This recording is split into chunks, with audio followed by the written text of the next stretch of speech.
Magandang araw kaibigan. Ang ating ikukwento sa araw na ito, ay ang pelikulang, Hummingbird, na pinalabas sa taong 2013, na pinagbibidahan ni Jason Statham. Halina't atin ang simulan. Nag-umpisa ang pelikula sa isang malamig na gabi noong Pebrero sa likod ng mga kalye ng London. Dito ay sinasendak ng dalawang magnanakaw ang mga walang tirahan na nagsisikap na makapagpahinga.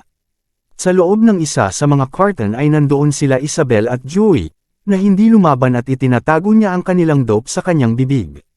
Sinubukan nilang tumakas ngunit pinigilan sila ng mga tulisan at kinuha ang dope. Nang simula ng isa sa kanila na buksan ang jacket ni Isabel, ay na-headbutt ni Joey ang thug at sinubukan nilang tumakbo pero pinalo si Joey at si Isabel naman ay nagawang makatakbo. Dito ay nabugbog si Joey dahil siya ay nanghihina pa. Pero nagawa niyang makatakas at umakyat siya sa bubong ng isang gusali, binuksan niya ang isang bintana at pumasok. Tiningnan niya ang paligid at ito ay isang apartment na wala ang may-ari, kaya nagpalipas siya dito ng gabi. Samantalang si Isabel ay nahanap ng isa sa mga tulisan at tinutukan siya ng kutsilyo. Sa umaga ay naliligo si Joey at nag-ahit ng buhok, siya ay nagmukhang disente habang papalabas ng apartment. Ngunit sa kanyang paglabas ay tumunog ang telepono at pumunta sa voicemail kung saan nalaman niyang nasa New York ang may-ari. Si Damon ay hindi muna makakabalik sa apartment niya hanggang ika-1 ng Oktubre. Si Joey ay nagtingin-tingin sa bahay at nakakita siya ng bagong ibinigay na debit card na may pin na nakapaloob, kaya tumungo siya sa isang ATM at nag-withdraw ng cash. Sa gabi nang naglalakad siya sa London, ay nagkaroon siya ng flashback sa Afghanistan. Dito ay napadpad siya sa isang walang tirahan na silungan, kung saan naghahain ng sopa si Sister Christina at sinabing hinahanap niya ang taong nagngangalang Isabel. Nakilala ni Christina si Joey at tinanong siya kung saan niya nakuha ang kanyang mga damit, ngunit hindi siya tumugon at sa halip ay binigyan niya ito ng £500 at sinabihan siyang bumili ng magandang bagay para sa kanyang sarili. Kinabukasan ay sinabi ni Christina ang natanggap niyang pera sa Mother Superior ng kumbento, na nagsabi sa kanya na ilaan ang pera sa isa sa kanilang mga pondo. Tinanong ni Christina kung maaari ba siyang magtabi ng isang bahagi upang mabili ang isang bagay na ipinagdarasal niya, at pumayag naman ang madre kaya pumunta siya sa sinehan para bumili ng tiket para sa ballet. Doon ay sinabi sa kanya ng salesman na sold out na ang lahat ng tiket, maliban sa isang box ticket para sa farewell show sa ika-1 ng Oktubre sa halagang £500. Dito ay nagising si Joey mula sa isang masamang panaginip, at napagtanto na siya ay nag-hallucinate, nang makita niya ang mga hummingbird na lumilipad sa paligid ng apartment, at isang lalaki na nakasabit sa kisame. Sumunod ay pumunta siya sa soup kitchen at humingi ng antibiotics kay Christina, ngunit sinabihan siya nitong pumunta sa emergency room. Ipinaliwanag niya na hindi niya magagawa ito, dahil umiiwas siya sa court-martial, mula nang umalis siya sa special forces at walang kapatawaran iyon para sa kanya. Kaya naawa si Christina at tinanong siya kung ano ang kailangan niya. Sinabi niya na mayroon siyang 2 baling tadyang at isang impeksyon na papatay sa kanya kung sakaling kumalat ito sa buto. Pinigyan niya siya ng antibiotic at pangpawala ng sakit, at sinabi sa kanya na nagtanong siya tungkol kay Isabel. Tinatanong niya kung paano niya nalaman ang tungkol kay Isabel, at kung may ginawa ba siyang kalokohan kagabi. Napagtanto ni Christina na hindi niya ito maalala, at hindi na binanggit ang £500, at sinabi din sa kanya na hindi na pumupunta si Isabel para sa pagkain. Bumalik siya sa apartment at ibinuhos niya ang alak sa lababo, at pagkatapos ay ininom niya ang kanyang antibiotics. Dito ay nahanap niya ang susi ng itim na Mercedes ni Damon at nagmaneho sa paligid ng lungsod. Naglagay din siya ng mga poster na may numero ni Damon para tawagan siya ni Isabel. At pagkatapos ay nakatanggap siya ng voicemail mula kay Isabel, na sinasabi sa kanya na huwag siyang hanapin at huwag nang mag-alala pa. Sinabi din niya na pumayag siyang magtrabaho para sa mga thug sa loob ng ilang linggo, hanggang sa magkaroon siya ng sapat na pera para sa isang deposito sa isang lugar sa Hilaga. Dito ay isang lalaking nakasuot ng mamahaling kasuotan at may peklat sa itaas ng kanyang mata, ang nakipagkita sa lalaki na nanutok ng kutsilyo kay Isabel. Pumasok sila sa isang tindahan ng parcel deliveries ng gabing iyon at nakita ng lalaki ang 3 blonde na babae, at isa sa kanila ay si Isabel. Siya pala ay nagtatrabaho bilang isang call girl sa isang underground brothel, na pinamamahalaan ng mga thug na iyon.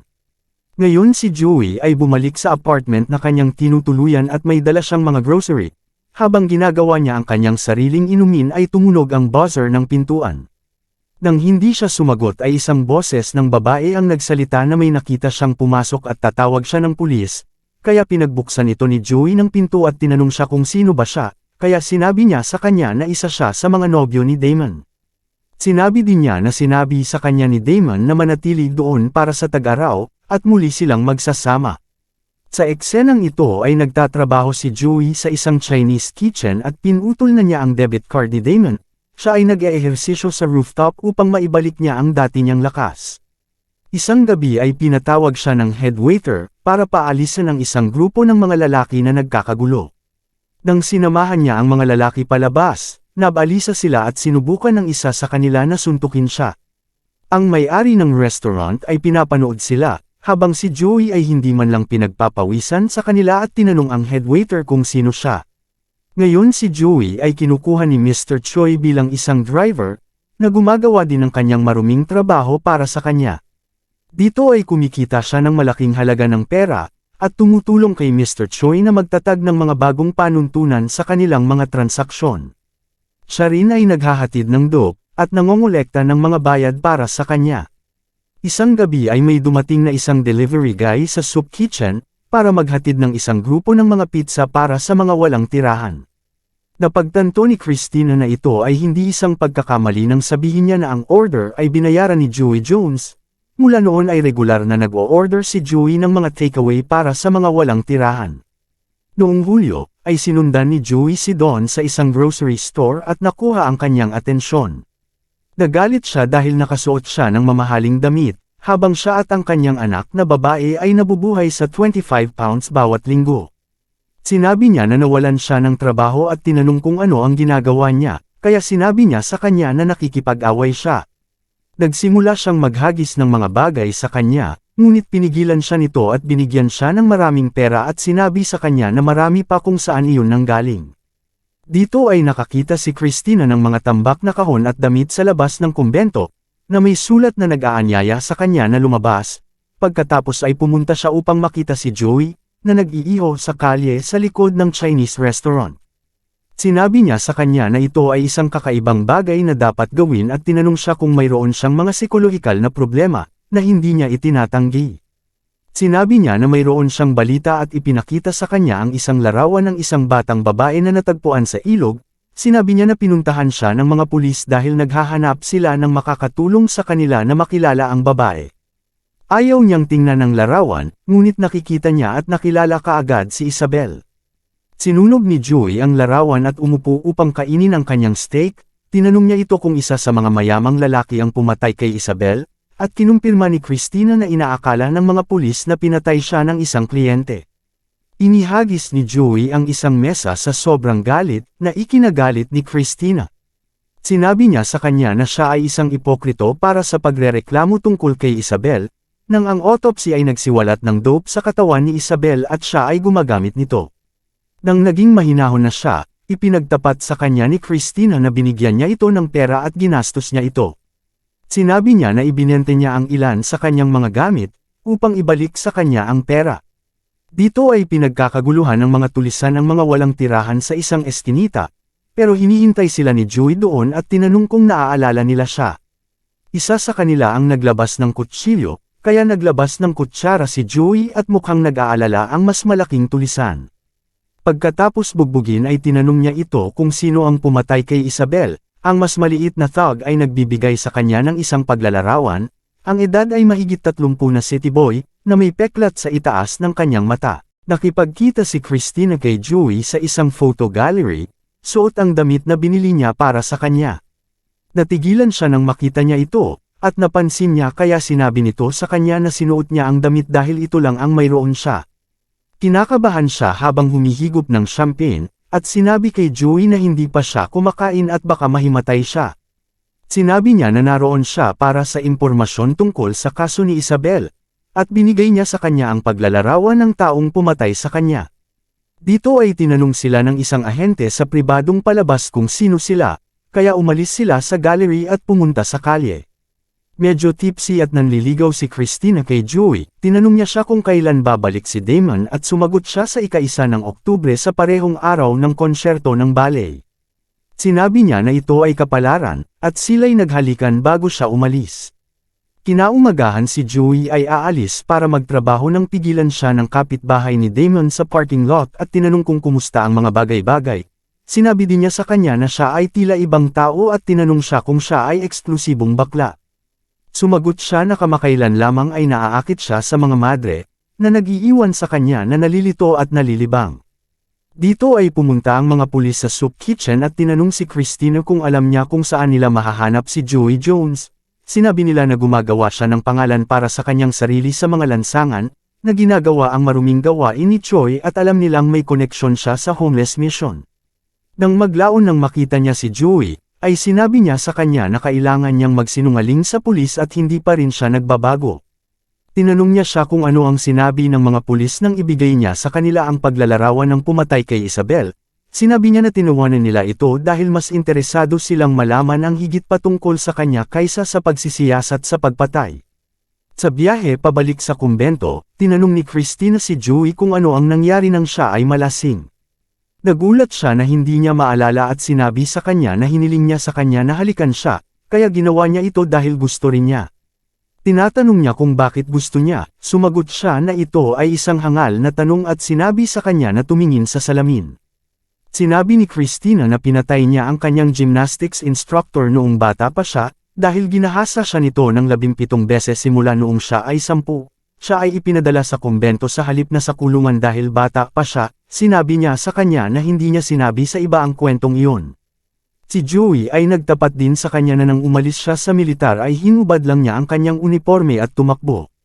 Sa kumbento, nagtanong ang Mother Superior kung bakit nag-apply si Christina para sa misyon sa Sierra Leone. Sinabi ni Christina na ang Africa ay palaging bahagi ng kanyang plano sa buhay, at humihingi ng pahintulot na isulong ito dahil napakaraming distraction sa London.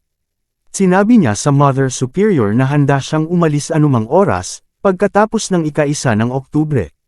Sa kanyang kahilingan, dinala siya ng amo ni Joey upang makita si Madam Choi. Tinanong siya ni Joey tungkol sa mga marahas na lalaki na nagbabayad para sa mga babae, at sumagot siya sa kanya na hindi sila nakikitungo doon, sila ay marahas at nasa blacklist.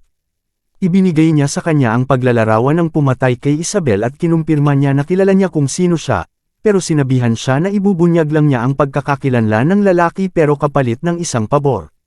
Dito ang lalaking may peklat sa itaas ng kanyang mata ay sinasakta ng isang dalaga, habang ang isa pang kabataang babae na nasa bahay ay naririnig ang kaguluhan. Siya ay lumapit sa silid kung saan nakita niya ang Amerikana ng lalaki na nakasabit sa labas ng pasilyo. Tiningnan niya ang kanyang mga bulsa at nakakita ng imbitasyon sa isang rooftop cocktail party na naka-address kay Max.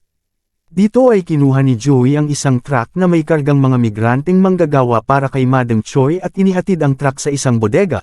Binayaran siya ng isang lalaki sa bodega at tinanong niya ito para sa impormasyong hiningi niya habang nagbibilang ng pera.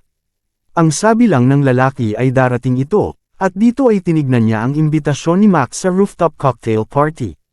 Ngayon ay ika-1 na ng Oktubre at pumunta si Christina sa parke, dahil pinakiusapan siya ni Joey na magkita sila doon, para kunan siya ng litrato para sa kanyang anak. Gusto daw niyang magkaroon siya ng mga litrato na parang isang normal na lalaki, isang mabuting lalaki para may maalala siya sa kanya kapag siya ay tumanda.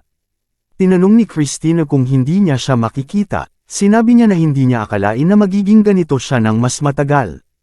Nag-aalala si Christina at nagtatanong kung bakit hindi siya magiging ganito, ngunit hindi siya sumasagot. Ngayon sila ay nagkakape, at hiniling niya kay Joey na ipadala sa kanya ang ilang mga larawan para madala niya ito sa Africa. Sinabi niya na aalis na siya bukas, at gusto niyang tapusin ang kanyang crazy patch sa London kasama niya, at ngumiti si Joey sa kanya. At nagtapos sila sa apartment ni Damon, kung saan may nangyari sa kanila. Pagkatapos nila, si Damon ay umuwi at sinubukang buksan ang pinto, ngunit hindi siya makapasok dahil nakalock ito mula sa loob. Sila ay lumabas pababa sa fire escape, at sinabi niya sa kanya na may sapat na pera sa kanyang bag para magsimula silang muli sa isang lugar. Pero pinigilan siya ni Christina at sinabi sa kanya, na kung gusto niyang maging mabuting tao dapat siyang maging mabuting tao. Siya ay hinalkan niya at sinabi na samahan siya sa ballet mamayang alas 7 ng gabi, at si Joey ay pinagmasdan siya habang lumalayo. Ngayon ay pumunta si Joey sa bahay ni Don, siya ay pinagbuksan ng pinto ng kanyang anak ngunit hindi niya alam kung sino siya. Ibinaba niya ang bag ng pera at sinabi sa kanya na para ito sa kanyang ina. At iniabot din niya ang sobre na naglalaman ng kanyang mga larawan at sinabi sa bata na para sa kanya iyon. Dito ay hinihintay ni Christina si Joey sa labas ng ballet, ngunit hindi siya nagpapakita. Sa halip ay pumunta siya sa rooftop cocktail party, kung saan nahanap niya si Max at nagsimula silang mag-usap. Pero nag-alala si Max kaya tinanong niya ito kung sino siya, ngunit hindi siya sinagot ni Joey at itinapon siya sa rooftop kahit na maraming nakakakita sa kanya. Habang papaalis si Christina sa ballet, ay nakita niya si Joey sa gilid ng kalsada na nakahiga at may hawak na bote ng alak. Siya ay nagising at sinabi sa kanya na nananakit siya ng mga tao kapag siya ay matino at malusog. Siya ay nagsimulang umiyak at dinamayan naman niya ito. Kinaumagahan, binuksan ni Christina ang isang liham mula kay Joey patungo sa airport. Sa sulat, sinabi niya sa kanya na ipinadala niya kay Damon ang pera na ninakaw niya at dagdag na upa. Sinabi niya na nag-iwan siya ng pera para sa pizza sa homeless mission, at ipinadala niya ang mga detalye ng mga smuggler sa pulisya. Sinabi din niya sa kanya na nabuhay siya sa buong tag-araw at natutuwa siya na ginugol niya ito sa kanya. Dito ay nakumpirma ng pulisya kung nasan siya, habang naglalakad sa isang kalye na may hawak na bote, at nagbabala sila na lapitan siya ng may matinding pag-iingat. At dito na po nagtatapos ang ating kwento. Kaya kung nagustuhan mo ang aking Tagalog movie recap ay paki-like naman at paki-click na rin ang subscribe button. Huwag mo na rin kalimutan na mag-iwan ng mensahe upang masuportahan ang aking channel. Maraming salamat po.